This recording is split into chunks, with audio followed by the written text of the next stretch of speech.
We are starting today's video off with another edition of Tensei saw spoilers on Twitter and has mini thoughts. So I'm probably about 24 hours out from actually being able to see the episode and make tomorrow's video. But once again, Love Live staff on Twitter have posted some screenshots. It does look like my wants have been addressed. We have a Sumire center, but that brings up some other issues that I addressed last time, namely, if this is their performance for the Love Live, what's going to happen in episodes 11 and 12? I am all for Sumire getting the center at the Love Live, but that just leads into so many narrative questions, and considering, once again, me complaining about the pacing of this, what else is there for this season to do other than put them in the Love Live? Now, it could be that there's some other performance they have to do, maybe there's another school event or something that's going to be introduced and wrapped up in a single episode. We've seen that happen, it's not entirely impossible. I think in a lot of ways I'm afraid to watch episode 10. I don't know what to expect other than Sumire looking like an absolute princess. These outfits look gorgeous. I'm very keen to see how it all ties in. At the end of the day, I'm worried, honestly. I'm worried about what else is in store for this season, because I'm just assuming we're getting 12 episodes. I'll be honest, I haven't seen that confirmed anywhere, but it kind of feels like they could wrap up this season in 10 episodes. Who knows? If there's another episode preview tomorrow, I will know, but I'll just have to wait and see. I did say I'd do this for their first Love Live performance. Keep an eye out on my Twitter for updates on this one.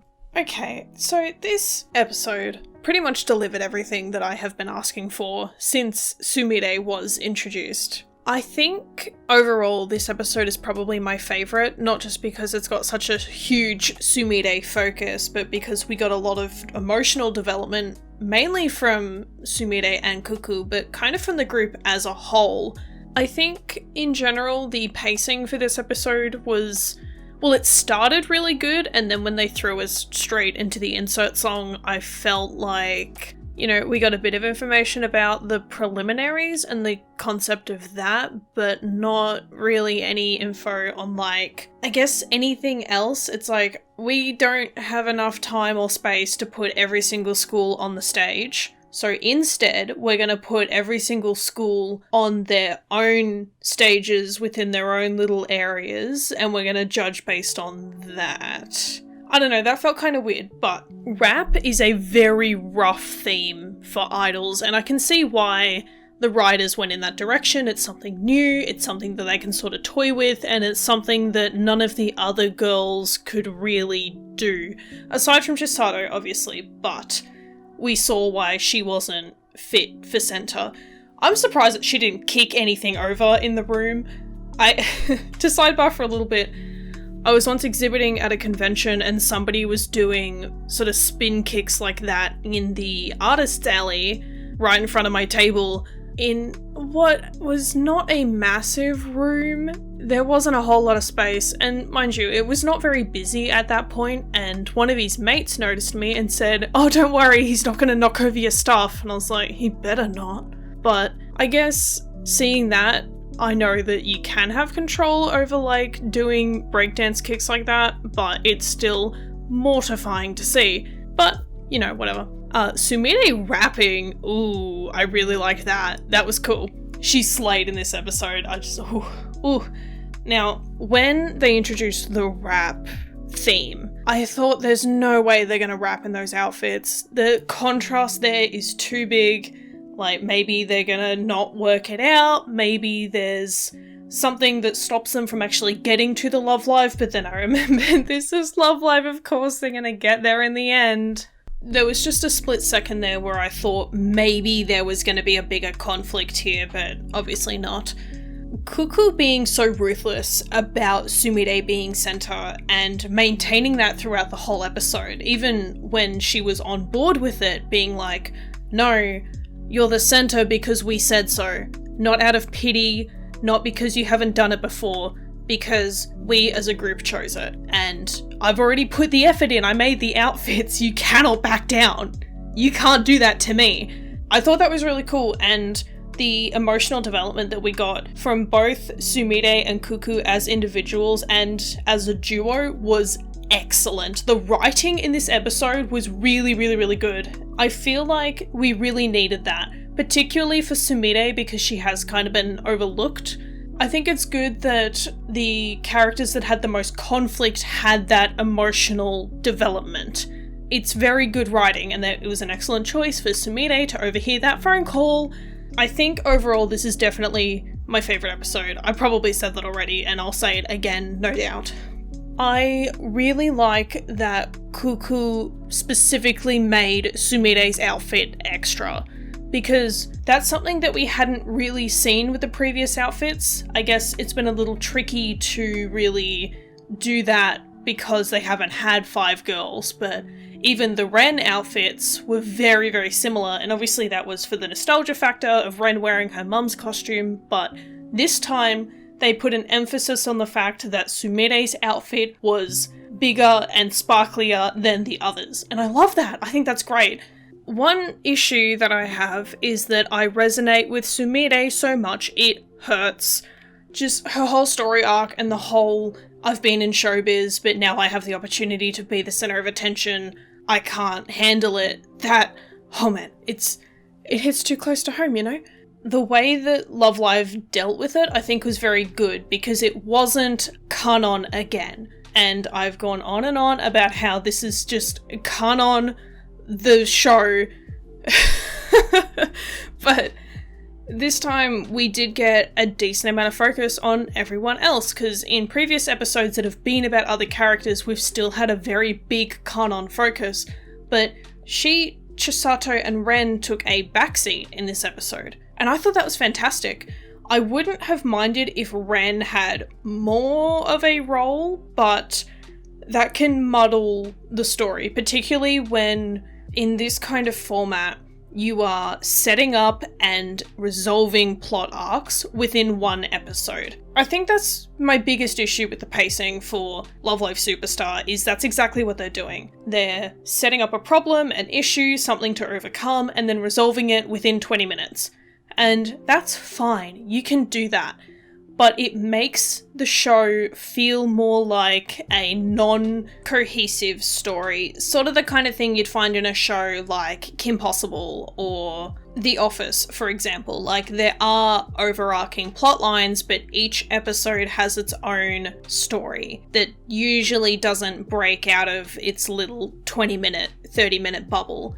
And that's fine, you can totally write shows that way, but in the past, I don't think that's really the angle that Love Live went for. It could just be the fact that I don't remember the past seasons because it's been that long since I watched them, but I guess it feels like a lot of the stuff that you would think would be overarching, so Kanon being unable to sing in front of a crowd, Ren's mum, those kind of plot points are really only spanning 2 or 3 episodes. Because I honestly thought the whole Kanon being able to sing thing was going to take a lot longer to overcome, but she dealt with it pretty quickly, and I understand that that kind of plot point can't really consist in a story like this. I guess my issue there is she dealt with it a little too quickly for how much the show hyped it up. It was, oh, Kanon is such a good singer, but she can't sing in front of a crowd. She's never been able to. And then all of a sudden, the introduction of this transfer student meant, oh wow, by the power of, I don't know, being gay, she can sing in front of a crowd now. And that's fine. You can have characters motivate each other, and you should have characters motivate each other. That's a great way to build character dynamics and push the story forward, but it does feel like they're dealing with their problems a little too quickly. Back onto this episode that I have not many problems with. I think, as mentioned, Sumire being the one to overhear Cuckoo's phone call and also translating it, I thought was really interesting. I'm not sure if any of the other characters, maybe maybe Ren would have done that, but I think that she's too polite to do something like that. Kanon and Chisato would have left well enough alone, so in terms of the characters that they've built so far, Sumire is the only one that would be not nefarious, but at least nosy enough to translate somebody else's conversation. But as I said, it has given them so much emotional growth. I don't think this will quote-unquote fix their relationship. I think for the sake of good writing and the sake of there still being some kind of tension in the group, they should still butt heads. They're still the most stubborn characters, and that should be used to the story's advantage, because if all the characters get along, the story's going to get really boring really quickly. And it would be fine if the rivals were more like rivals and not just friendly competitors and had more of an active part in the story. The fact of the matter there is that they are friendly competitors, and I can't see them coming into the story as a bigger part of the plot this late in. Perhaps in season 2 they'll play a bigger part. That would be great, please, thank you. As far as season 1 goes, I think Sunnypa has, as much as it pains me to say this, run their course. Simply because the story did not set them up to be any more than they have been. Which brings me to my next point. The idea of the preliminaries kind of threw me for a loop, and I did complain about this earlier, but where does Sunnypa fit in here? Because I was under the idea that they were kind of in the same general area. I know they're out on an island, but in terms of how the map would be split up, it seems like Sunnypa is part of a different group, which is fine, but it would be nice to see where they're at. Because obviously they're going to get in, and they're going to be like the #1 competitors of the Love Live this year, or whatever, because we're clearly not going to meet any other groups at this point. I wish we did, but we won't. I think it would be cool if we got a little bit more focus on them. Maybe it's just that I was spoiled with Aqua and Saint Snow because they did play such a big part in the story and they were very involved and I love them. I think Sunnypa is taking more of an A-Rise angle because A-Rise kind of jumped in and out as they needed to. That's fine, you can do that with your side characters. Sometimes it's better for the plot, and I think with Muse specifically that worked well because we did have 9 characters to deal with, plus the added side characters in the classmates and the family members. You know, there was a lot happening there. Aqua kind of did the same thing, but they did give Saint Snow obviously more screen time. It does feel like we've gone back, which, you know, I think because we had less characters this time, they could have afforded to give Sunnypa more screen time. We could have had a full Sunnypa performance and not just little tidbits. The fact that they weren't even in this episode and I'm still talking about them is just a testament to how much I love them and how much wasted potential I think the writers have skipped out on here. Once again, back to episode 10. The song, the insert song, absolutely slaps. I really, really, really like this song. Sumire absolutely killed it, and I am so proud of her. Cuckoo and the scene with the tiara, the whole I made this for you. Oh my god, I could have cried if that scene went on just a little bit longer. And I know someone in my comments mentioned this, that Aqua had them in tears, but Liella seems to stop short. Just as something's about to hit like an emotional peak, it just throws you into the next thing, and that is exactly what this episode did. We had that awesome scene with everyone trying to catch the tiara and Sumire coming to terms with the fact that yes, she can be the center and she's going to be a great center, and the others aren't doing this for her out of pity, they're doing it because she's the best for the role, and she shouldn't have to worry about the others or how the group does. What's important is that she does her best in that position. And then we just go straight into the song. I got so much whiplash from that. I know that there's obviously time constraints and they've only got so many minutes in an episode, but I feel like there could have been so much more here. Maybe if they'd cut back on the introduction of the preliminaries, or maybe split it into 2 episodes. I don't know, there's a few things that could have been done here, but in general, I'm kind of over these huge emotional scenes and then hard cutting into the insert song. Because there's a little bit of build up, like we saw them talking about the lyrics and that in the last episode, and then the little bit about the costumes in this episode.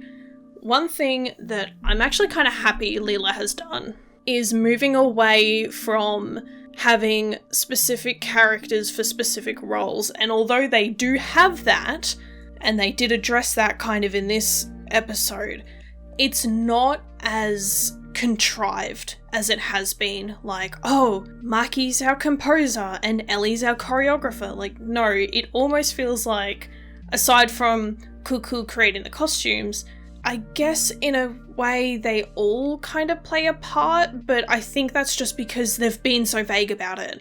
We can assume that they all play a part in every stage because, I'm going to be honest, there's no way that Cuckoo made those costumes on her own. At least not in the time frame that that episode presented us with. But because they haven't explicitly been shoved into those boxes, the boxes that say you are this and you do that, it does feel like we can interpret everything as being a team effort. So we could assume that maybe Kanon helped Cuckoo with the costumes. Like, it could be that Cuckoo put all of her time and effort into Sumire's, but then had assistance from somebody else to make the rest. We could assume that maybe Ren helps Chisato with the choreography. There's a lot here, but the one thing that this episode really addressed was the fact that Sumire doesn't really have one talent. She's good at everything, but not to the capacity of everyone else who specializes in those things.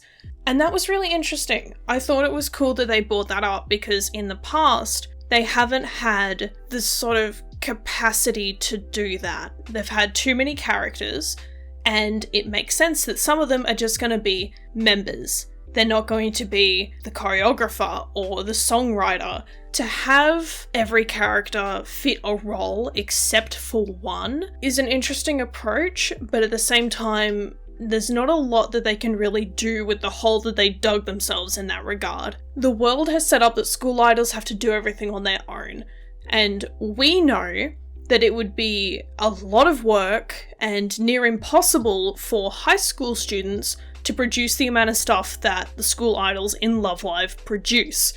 I think a show that approaches that really well is Zombieland Saga, where you have one person doing pretty much everything, and they handle it in a really realistic way. That character experiences burnout and goes through exhaustion as a result of having to conceptualize, write, compose, and produce every single song that the group performs. Getting back to Love Live, I wonder if the lyric Love Me Do is a throwback to A-Rise.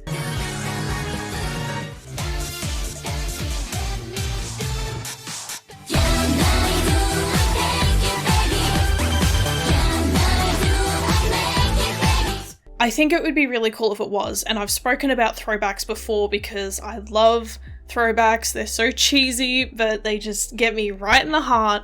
If that was a deliberate call to A-Rise, hell yes, thank you. If it was just pure coincidence, then cool, whatever, I'll just move on.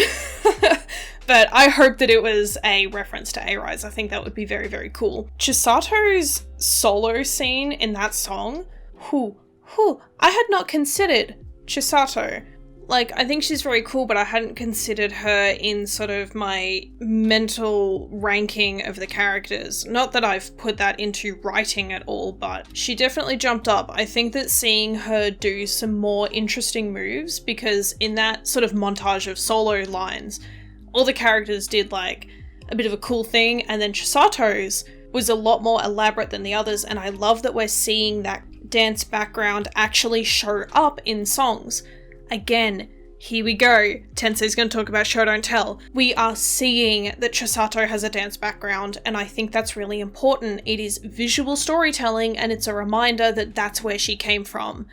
It's very easy for the writers to remind us of Kanon's background as a singer because they can just give her more lines, but Chisato's background needs to be shown to us visually. The same goes for Ren, and in some ways Sumire. It's very important for visual storytelling that we are reminded that these characters have these skills. And in a lot of ways, it would be cool to see Ren do more graceful ballet-style dances. I know that she has a background in figure skating, and the sort of graceful nature of figure skating, without figure skates, it looks a lot like ballet. So I think either seeing her figure skate, like, ooh, Oh, here's an idea. What if they actually did a song while figure skating? That would be really cool, and I think that that would set up an interesting challenge for the other characters that maybe aren't as good at figure skating. That would be fun. That would be very, very fun. But that's just me speculating. Maybe we'll see it in season 2. Because it does seem like the Love Live is amping up and they're looking for idols that are doing bigger and better things, maybe that could be an angle that the girls have to take. It's like, okay, so we have to really wow the audience at this one. What can we do? We're gonna do figure skating. It could be fun. Anyway, I loved everything about the song. It slaps. The setting was awesome with the Ferris wheel and all the cool lights, sort of city aesthetic. The outfits are straight up gorgeous, and Sumire's performance was A+. Absolutely phenomenal.